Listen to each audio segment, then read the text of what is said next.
Next we have Ms. Akanksha Bapna, the founder and CEO of Ever Design.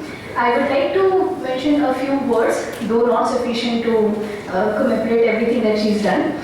She has worked extensively on the K-12 education, bridging the gap between policy, research and practice.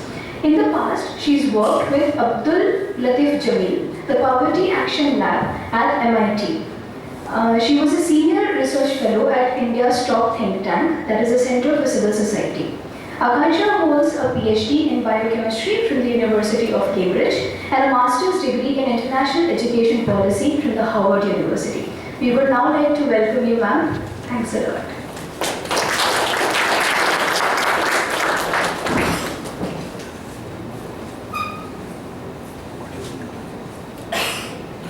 I think she will also need the platform.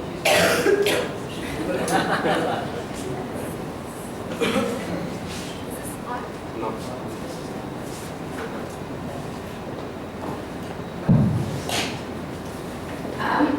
Good morning, everyone. Good morning. Hello. So thank you very much for a very kind introduction. I am an accidental entrepreneur.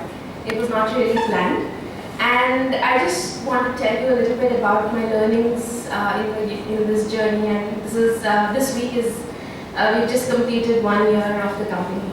So I'm running IdeaKon, which is a tiny company that does impact evaluations. I will go back a little bit and just tell you about how we got here, and then I have 5 things to tell you after that. I think I'm sounding a little bit nervous, isn't it? Okay. Great. So as was mentioned, I got my Ph.D. in biochemistry and I did my postdoctoral work in biophysics. And there was no plan whatsoever of starting up or even thinking about running a business. It was the furthest thing from my mind.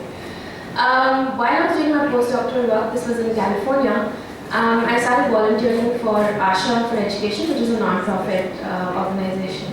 And it was just, we spent a couple of hours a week just sitting around having pizza, discussing about education in India. And one thing led to another, and I suddenly decided I wanted to go back to school.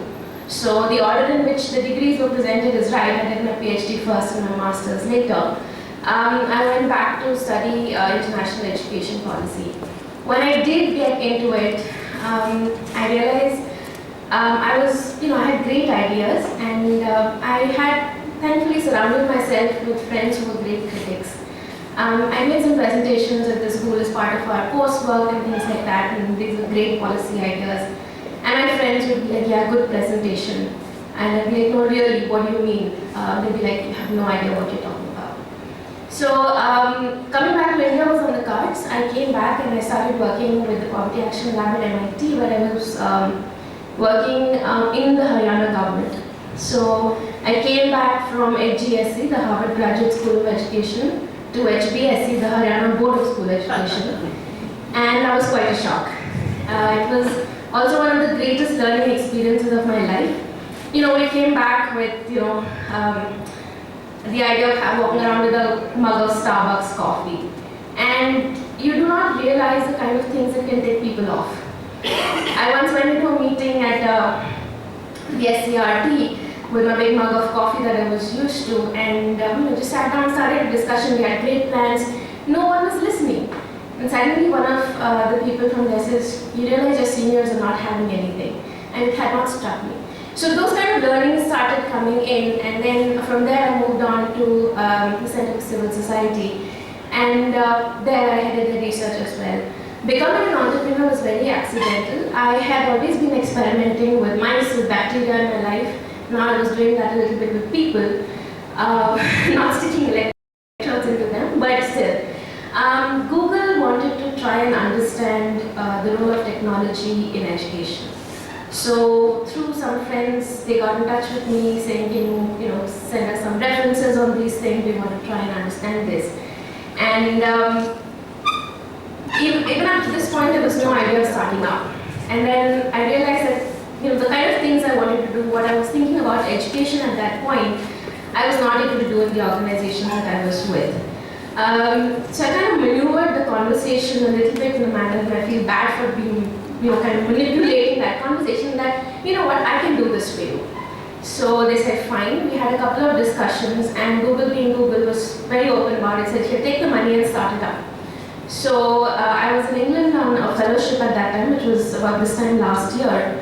And I had to run back and set up the company, and that's how IdeaKon came into being. So from there, then I have a few learnings. It's a very brief journey. I'm not experienced like most of us speakers over here, but I'll just let you know what has been my learning in this last 1 year. So 5 things: be cool, trust your gut, earn first, spend later, fail fast, and don't be busy. Right? The first one is be cool. So if you just take a minute to think about who's the coolest person you think you know. Can you just, any names come to mind? Your friend, yourself? Okay, why? Who's the coolest person you know? Sorry? Richard Branson. Richard Branson, okay, why? Does everything that a man could ever wish for. Okay. How did he get there? By being himself. Sorry? By being himself. That's exactly it, right? By being himself. So when you're doing your startup, it's a great opportunity to be yourself. And I think that pretty much is the crux for me at this point in running my own company. Because it comes with a lot of hard work, and it's got so many hassles and tassels that to deal with it, you really need to be believing what you're doing. And that can only come if you're being entirely yourself. It could be a crazy idea, it could be a simple idea, but it's an idea that comes from within you.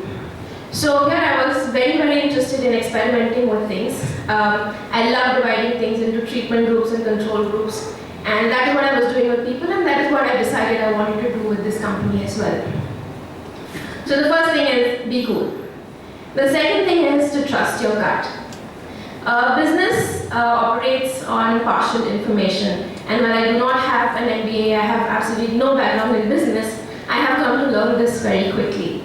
And I'll give you an example of what has happened in this time, in the 1 year that I've been working.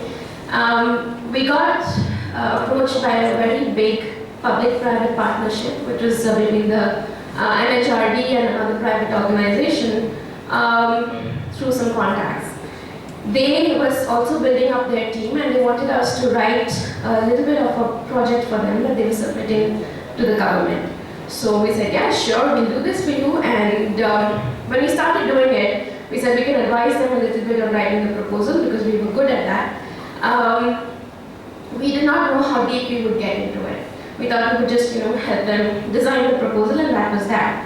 As we started writing it, we realized they somehow started indicating that we would be part of the executive team of it as well.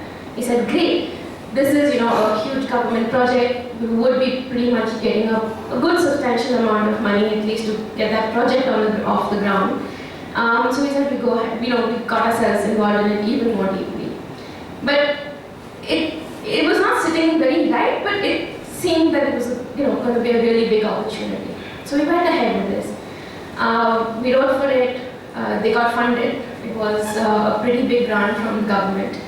And eventually when it came to execution, the partners with whom we had made the mistake of not signing any kind of an MOU pre-starting this, started tightening the terms of the contract to a point where as a startup we could absolutely not have survived on this.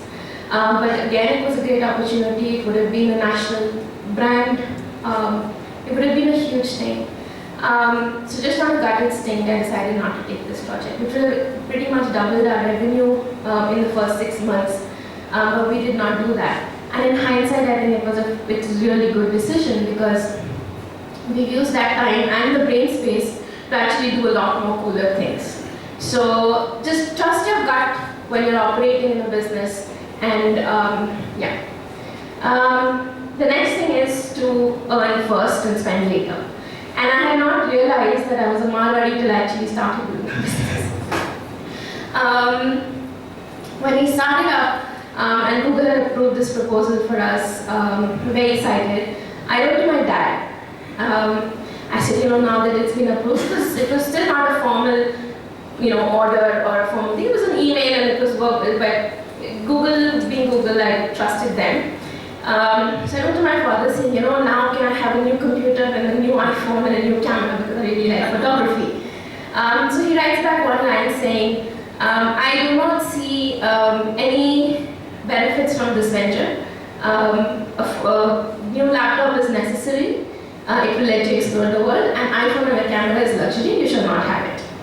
So, so I was basically left to essentially figure out how to, get these basic necessities. My old computer was breaking. It had been used a lot in Haryana, all over the country. So anyway, had to figure that out. We finally got the money in from Google, and we used that to purchase what we had to purchase. We did not get a camera yet. I'm using my phone. No, it's the Nexus one. I can't even operate WhatsApp on it. Anyway, so you need to earn your money first and then spend it later. The other thing is, I also decided at this point that I was not going to spend any of my or my family's money on the business. I was lucky enough to actually, be with a positive revenue to start off with. But even then, we decided to be a little bit careful about our spending. And to this day, we don't really have a very functional office. I have an offer from Ashu that we can use teapot if we want. I have a funny story about the spending part of it. So we are operating out of my parents' house in Delhi. And we have kind of converted a drawing room into a makeshift office for now. For the Google project itself, we were working with some partners. And they were supposed to be providing us with interns to execute the project in the field. And things so happened that the last minute the interns said that this is not exactly what we were interested in. We were short of 5 people at the same time. Now the school year in India is really, really short. So if we did not start our project bang in the middle of January, we would not get sufficient time of the intervention as we had promised the company in. So we were really panicking and we did not know what to do. So when push comes to shove, we then advertised on International all over the place to get people. My partner was working with me at that time. He lined up all the interviews and everything, and we kind of cleaned up the office. We got some of my old textbooks with the Harvard logo and put them on the table, just to make it look a little bit impressive. So we had interviews at 10, 10:30, 11, 11:30, back to back lined up. And we turned up the next day all nicely dressed up and ready to interview people. 10 o'clock, no one turns up. 10:30, no one turns up. 11 o'clock, no one turns up. 11:30, the first guy turns up. So very happy. Might be reminiscent of the first scene of Jaane Bhi Bayan, right? So, so they turned up, and this was the weirdest interview ever. It was awkward. It was, these two people in kind of a house, not quite an office, asking this kid if he would go into some low-income school and execute something for us. And we got 100 tablets to do. It was all very dodgy. So it was like a really, really odd kind of a situation. But we dealt with it. We learned now that it's much better to use Catalyst to have all of our interviews. And we finally Costa Coffee has got a lot of business from us. And we're finally at a point we decided we're on the right track. We're going to be building the business, and we're therefore converting that part of the house to a proper office. So it's only after we've had a sufficient amount of money coming in is that we decided we were going to spend. The fourth thing is fail fast, and I think you've read this probably in a lot of books. But I want to make this point by my experience, which was a little difficult to get through. So when the funding came through for our first project, I knew that we could not execute it alone, for sure. At that time, I'd been working at CCS with a colleague of mine who's been there for almost a year, and we had met on the Jagriti app. I think some of you might be knowing that. So I asked him to come on board, and he did. And even when he was joining, he was a little bit tentative about whether we wanted to, what would be the kind of relationship. He was, I think in a startup business, age really does not matter, but in terms of experience, I did have a little bit more. So we had good conversations. We were very open to talking about things. We had very good conversations about what the roles would be. Potentially, if we currently have a proprietorship, but if you were to convert to a private limited, what would be the equity shares and things like that. But even then, at some point in time, there was a loss of communication. So while he saw himself as a co-founder, I did not, and that was a huge problem. Within 6 to 8 weeks, we started having issues of working together about dividing up our work, actually executing very good quality work because we did not agree how to do that. There was then also a mismatch of expectation of how much we would be drawing from the company at that point. So this actually ended up leading to a pretty difficult time, to the point that we were actually beginning to be a little bit ineffective in what we had set out to do. And quality was something that I was not willing to compromise on at all. We could not go back to our client and say we have not been able to do a good job. So we then decided that we should part ways. That was probably the most difficult decision I've had to make so far. Also at the beginning of a company, you're pretty much 50% at the start in terms of your manpower. So it was really difficult to have taken that decision. But it was mutual and we continued to be friends, but it was for the best. After that, I have now got on board another associate and we're in the process of expanding. So learning by your failing and learning it fast is, I think, very important. And the last thing I want to say is don't be busy. It's the easiest thing, being busy. There's always an email to reply to, there is always your receipts to put in order, there's always your CA to talk to, your clients to respond to, your reports to write. But you really need to step back and take the time for two things. One is to make time for your friends and family. Because I think most of the entrepreneurs will tell you probably have already learned it is, life is pretty much a sine wave, but entrepreneurship is like this. So you need these people around you, make time for them, spend time with their children, spend time with them, and it will do you wonders.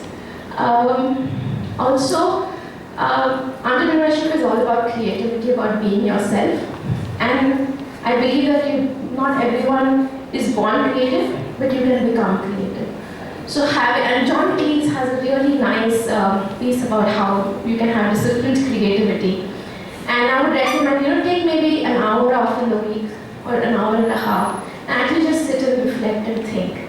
Think about new ideas, think about where you want to go, think about where you are.